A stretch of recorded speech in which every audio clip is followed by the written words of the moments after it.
जय हिंद दोस्तों। पुराने समय में एक राजा का जन्मदिन था।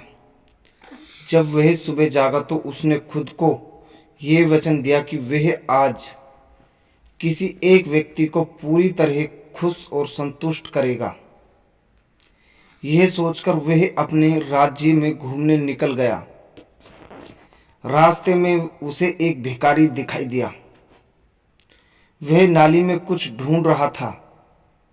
राजा ने उसे पूछा कि क्या कोई कीमती चीज खो गई है।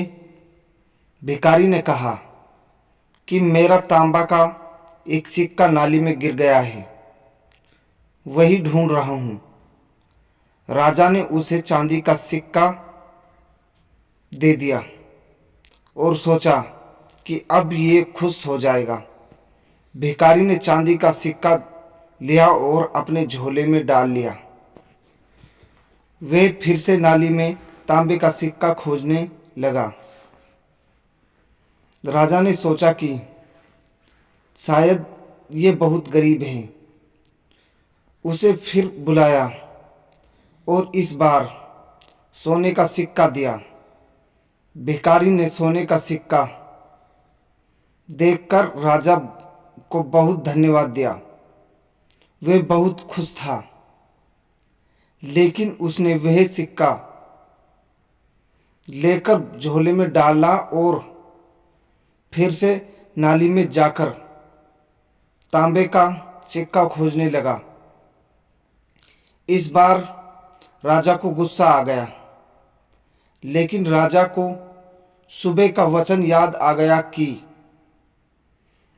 मुझे आज किसी को खुश करना है और संतुष्ट करना है।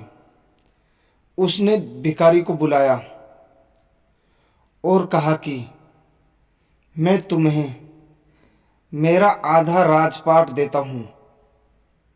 तुम अब तो खुश हो और संतुष्ट हो जाओ। भिखारी बोला कि राजन, मैं तो तभी खुश और संतुष्ट हो सकूंगा जब मुझे मेरा तांबे का सिक्का वापस मिल जाएगा।